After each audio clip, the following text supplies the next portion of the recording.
प्रतापनगर एक बहुत ही संपन्न राज्य था। वहाँ के राजा बहुत ही प्रतापी थे और प्रजा का पूरा ख्याल रखते थे। राजा ने पूरे जीवन प्रजा की मन से सेवा की थी, लेकिन अब वो बूढ़े हो चले थे, तो मन में बड़ी दुविधा थी कि उनके बाद राज्य कौन चलाएगा।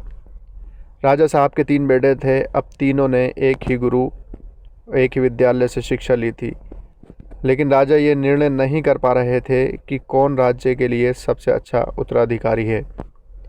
अब राजा ने तीनों बेटों की परीक्षा लेने की सोची।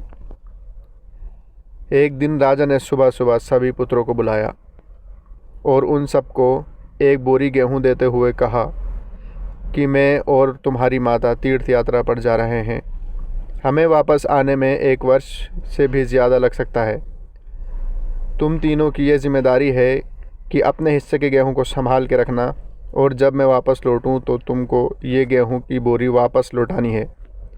ऐसा कहकर राजा और रानी तीर्थ यात्रा पर चल दिए। सबसे बड़े बेटे ने सोचा, ये गेहूं की बोरी पिताजी को वापसी लौटानी है, तो इसे मैं तिजोरी में बंद कर देता हूँ। जब पिताजी आएंगे तो वापस दे दूँगा।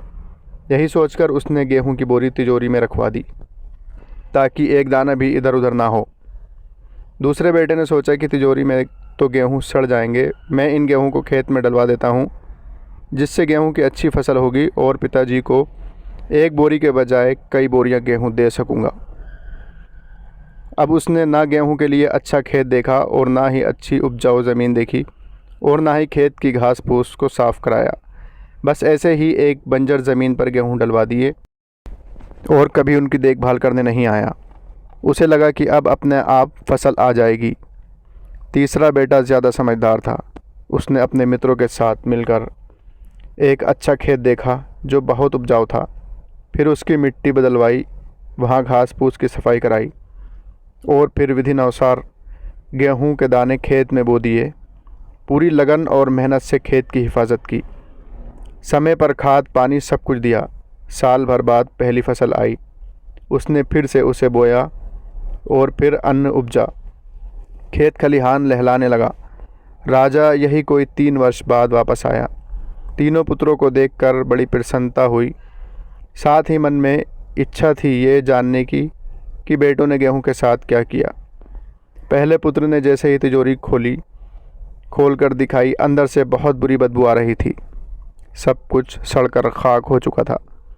पिता ने कहा, यह अन्न है जिससे हम सबका जीवन चलता है और तुम इसकी देखभाल नहीं कर पाए। तुम क्या राज्य संभालोगे। अब दूसरा बेटा पिता को उस जगह पर ले गया जहां उसने गेहूं को डलवाया था। वहां जाकर देखा तो जंगल था। बड़ी बड़ी घास फूस खड़ी थी। गेहूं का तो नामो निशान ही नहीं था। राजा बहुत नाराज़ हुआ और उसे भी राज्य का उत्तराधिकारी बनाने से मना कर दिया। अब तीसरा पुत्र पिता को अपने खेतों पर ले गया। वाह, दूर से ही एक अलग खुशबू आ रही थी। गेहूं की फसल लहला रही थी। चारों तरफ हरियाली और जीवन था और उस खेत से 50 बोरी से भी ज़्यादा गेहूं उत्पन्न हो चुका था और आज भी खेत में फिर से फसल खड़ी थी।